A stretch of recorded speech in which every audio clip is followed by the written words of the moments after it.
This is the Muddy Boots Podcast, a podcast for those who have been or are stuck in the mud. Building a community of those who are with each other all the way. Well, hello and welcome to the Muddy Boots Podcast. My name is Matt. I'm your host, and along with Roger Button, who's your other host, we have a guest today. We'll get to that here in a minute, but we're just so glad that you continue to watch the episodes, and we've seen some amazing comments. We have. And just I'm thrilled about it. We're back here in Ridgefield. Yes. At the Ridgefield Library. Yes, I think that's where we are. That's where we think we are. That's where I came to do this. Traffic was so bad. Yeah. So would you do the honor? You know Mary Kay more than I do. Mm-hmm. I've just met you today. Mm-hmm. And so would you please introduce our guest? I would love to. So Mary Kay and I go back a ways, farther than we even knew. She was a lifeguard at the Clark YMCA, and she'd walk past my office every morning, and we'd wave and whatever, but I had no idea who Mary Kay was.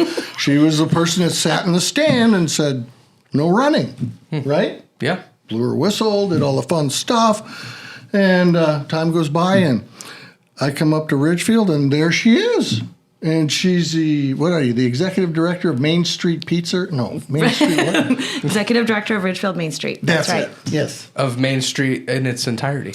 That is our organization's name, Ridgefield Main Street. Main Street programs are practiced all over the country and primarily focused on economic vitality and historic preservation of a historic downtown area.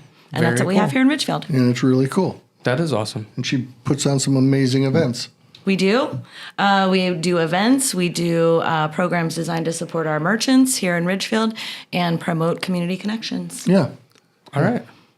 Well, before we get into some of the finer details of what you do now, I would love to hear your story. What is your story with the Y? What's your story with, I guess, this organization and why be involved? Yes. Well, as Roger said, sort of in the middle of my why story, it actually began in Longview, Washington. And my husband of the time and I moved to the Kelso Longview area because he was going to spend a year in Iraq with the Navy.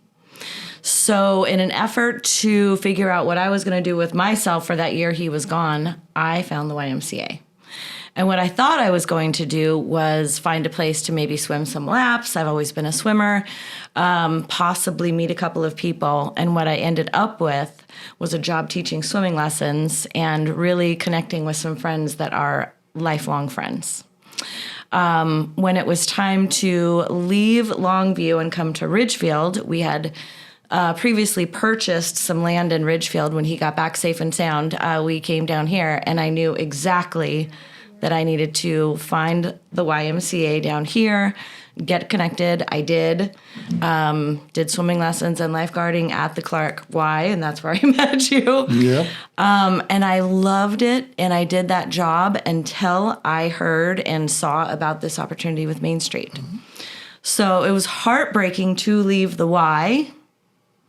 But this Main Street opportunity is something that I'd had previous experience with, and I love my community of Ridgefield. So I made that choice to come to work. And for a while, I was doing swimming lessons and doing this job. And it came to a point where I was showing up at city council meetings with wet hair, smelling like chlorine, so I had to make the decision. Yeah. At that time, I did hear a little rumbling and a little rumor, we'll see you in Ridgefield. And I thought, right. And sure enough, here we are some 6 years later talking about the YMCA coming to Ridgefield. So I want to be a part of that. And so I have a question. Are you going to teach swim lessons when he comes here? I would love to. Absolutely, I can. I can work out the schedule a little bit better being 10 minutes away from the Y instead of 30. Right. See? So yes, I would love to resume. Teaching swimming lessons for me is a way to connect to children and families that I have not had the experience of doing that. I also found a real expertise in teaching swimming lessons that I didn't know I had. Mm-hmm. To be able to instill that confidence and knowledge of water safety with families and kids is one of the most rewarding things I've ever done in my life. And the fact of the matter is you're saving lives. You give them It is safety focused for me, and that's the reason. We are in a community and an area in Southwest Washington with a lot of water and a lot of rivers and lakes. And it really is the focus on safety that has been that real motivator for me and focus of my teaching lessons. Right. Where does that passion come from? Like, is there? I don't know. That's interesting. I was thinking on the way down here and putting together sort of how all this began. And I will tell you, I grew up in a community without a YMCA. However, I knew about the YMCA. So I think that's interesting that even where I lived, there was not a Y, but I knew what the Y was. Right. So that tells me, well, maybe that's good advertising. Maybe that's good marketing. Maybe that is sort of this intrinsic thing we know about what the Y is. And at the minimum, at least that was a connection, right? Mm-hmm. Because my lifeguarding training when I was in high school was not through the Y. It was through a private organization. And, I worked as a lifeguard, taught swimming lessons then. It just wasn't, the Y was not in my community. But it's interesting that, again, going back to finding myself alone in this community and knowing I needed to go to the Y. Right. So.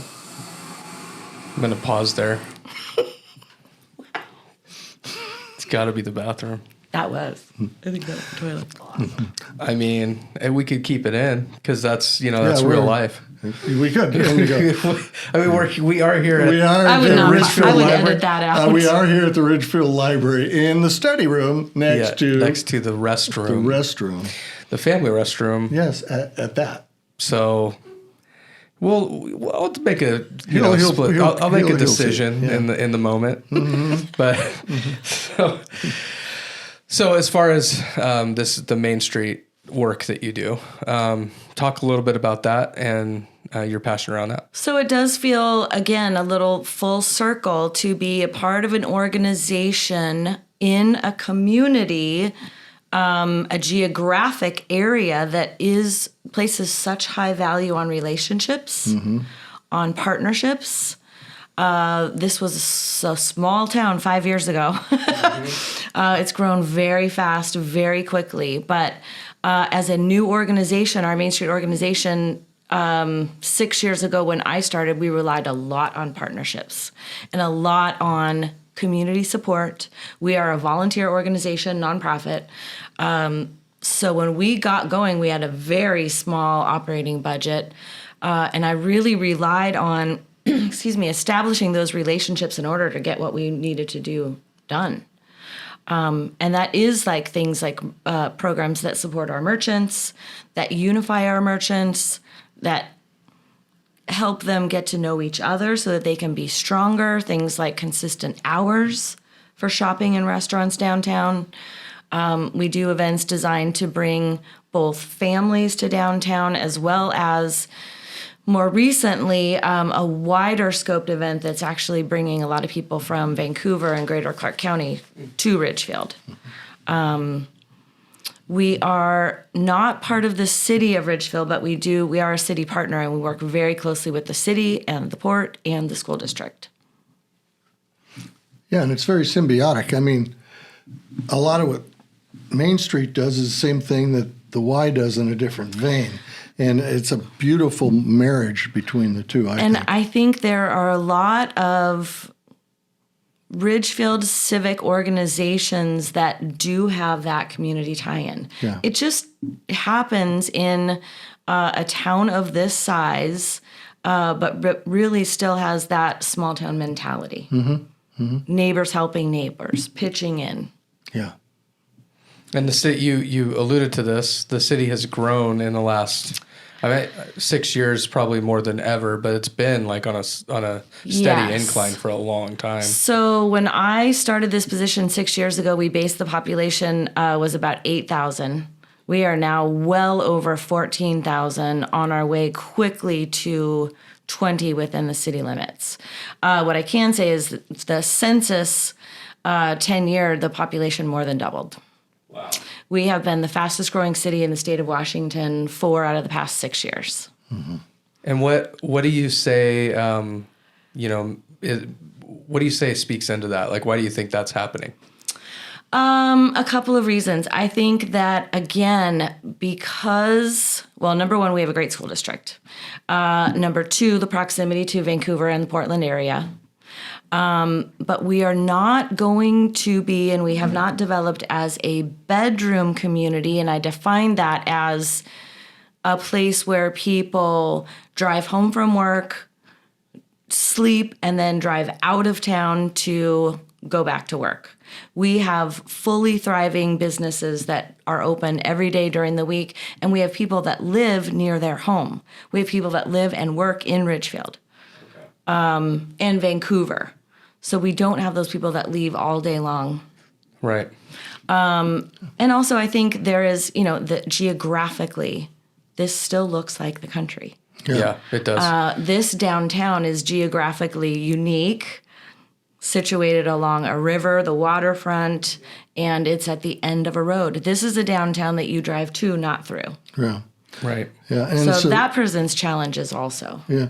And the funny part, when she's talking about this, I couldn't help but think of Wendell Berry's book, Unsettling of America, where he talks about bedroom communities, where people don't care about the community they work in because they don't live there. Right. But when you have people that work and live in the same community, it changes it drastically, and it's cleaner, better, and that's what Ridgefield's got going for it.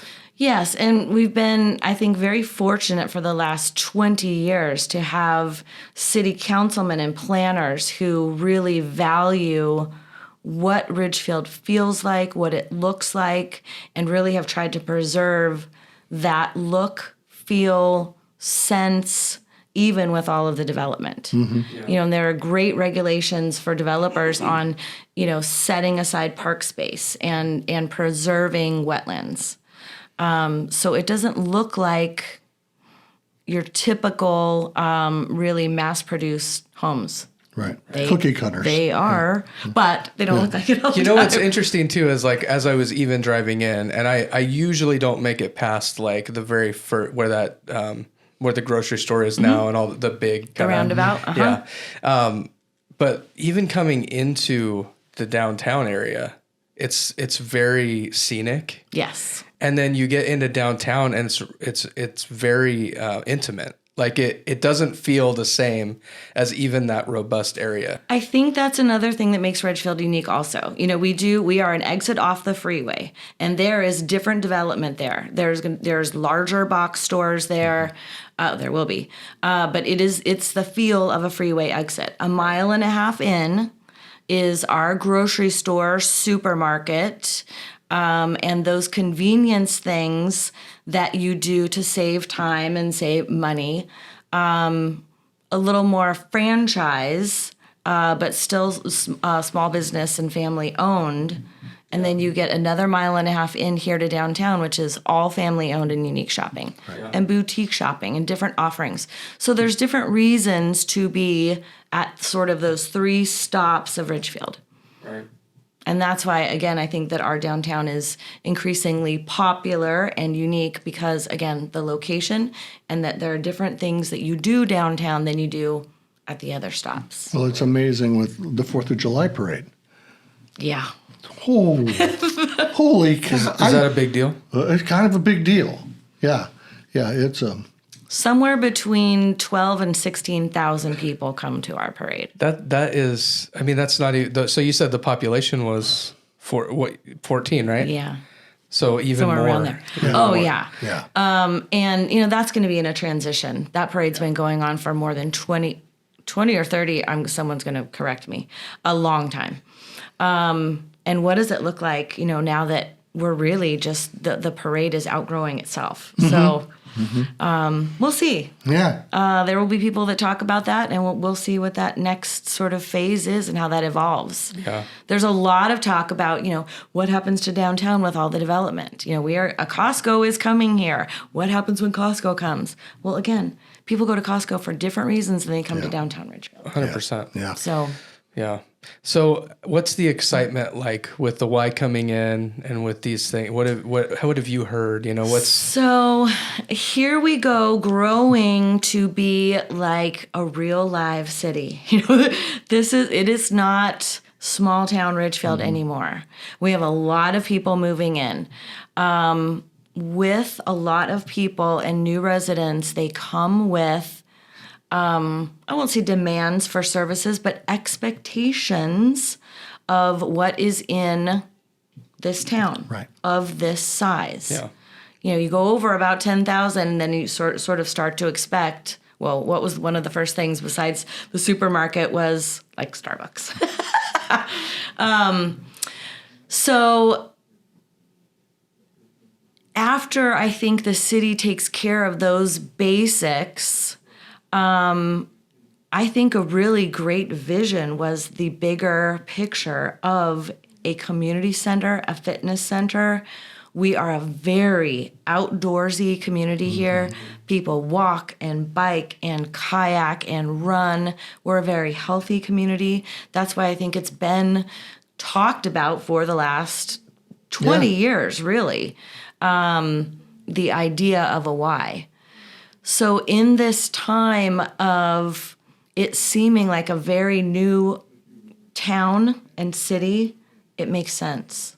And the pictures of the design and the look and feel of this Y, whatever it finally turns out to be, fits right into sort of the level of sophistication and newness.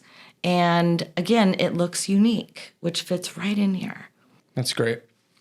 Do you, in your opinion, how do you think Ridgefield keeps the charm and all of those things and starts to develop into this city?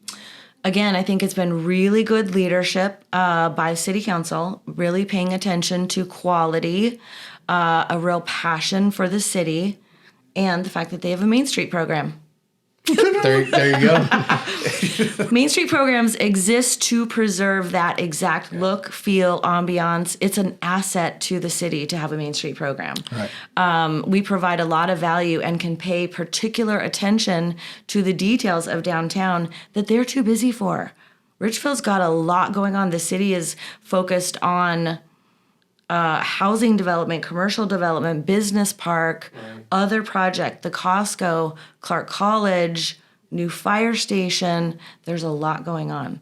We can provide that attention to detail downtown, which keeps it unique. Yeah. I've noticed that because our town's Vancouver.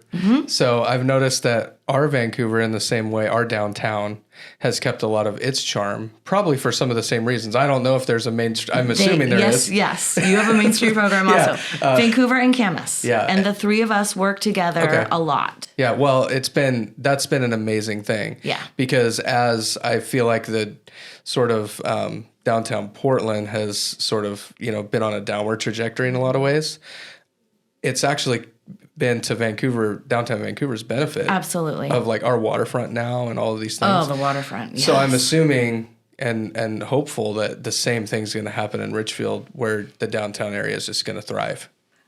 We hope it is. We plan that it will. It's going to be interesting to see how downtown grows. It will. And the reason it will is because this whole downtown area is actually zoned for mixed use. So you will see houses converted into businesses or homes actually demolished and new businesses going up. And I think, we will, as a Main Street organization, pay particular attention to that. We have a lot of statistics and a lot of case studies to show which businesses are effective in small downtowns and why.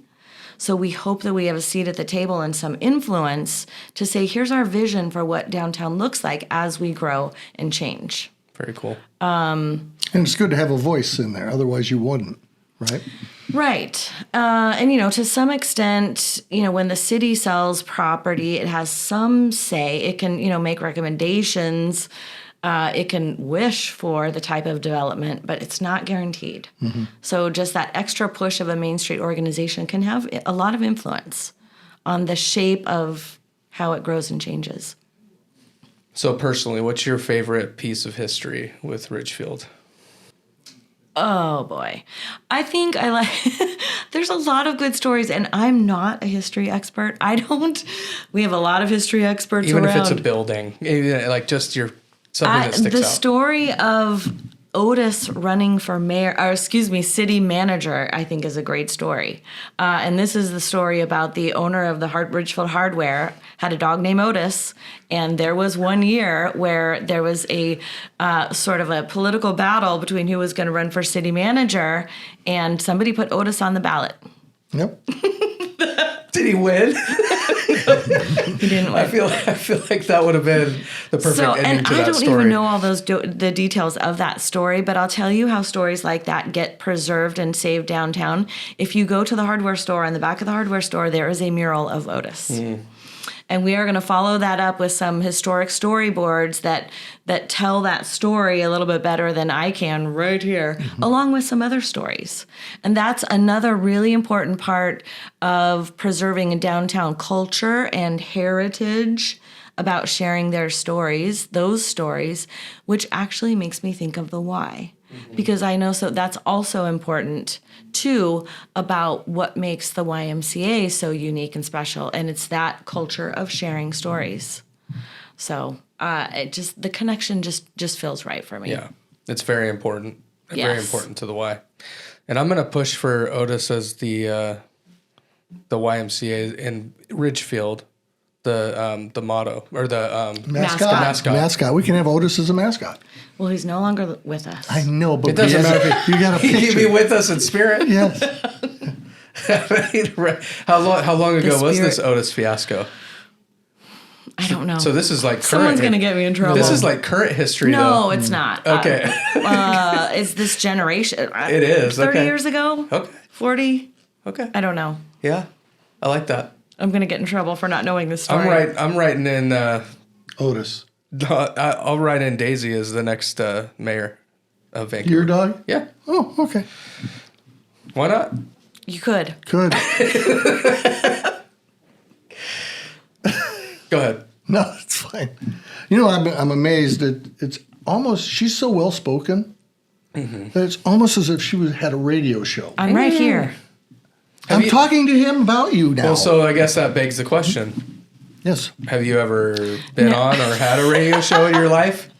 Since Roger asked the question. Okay, here's why I speak well about Main Street, because I am passionate about it. Mm-hmm. Because this is the best work that I've ever done in my life. That's right. I fit right into this work and absolutely love it.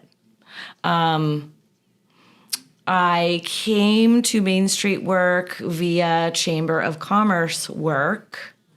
And yes, there was a time when I got the opportunity to be the co-host of a radio show. Yeah. Doesn't mean I'm comfortable on camera. Would you like me to put a link in the description? Of what? Your radio show? No. You want that to stay The best part about that radio show was that we did things like interview local authors. It was Northwest Florida, Pensacola area. So we had a lot of fun authors. We had a lot of Blue Angel things and Navy things. And there were a lot of festivals. Milton, Florida is in Santa Rosa County, and it's a town a lot like this town. And so there were a lot of small town things going on. And so what I would do, and what became sort of my shtick, was that whenever there was a holiday or an event, or the Blue Angels were coming in, for example, and so I wore my husband's flight suit. So my shtick was I would come in dressed in costume relevant to whatever we were talking about, and my host would always remind me, Mary Kay, this is radio. They can't see you. Correct. Which is kind of a bummer. He did a great job of describing what was going on. But yes, I did things like I wore flight suits, I'd dress up for Halloween. There would be some author we would be interviewing, and I would, whatever the theme was, I have all kinds of stuff. Now, if my memory... I should have dressed up for this. If my memory serves me, Ridgefield High School is it the Spud? Is it Spuds? Spudders. Is that a potato? It is. So if I'd have come dressed as a potato today, that would have been appropriate? Yes.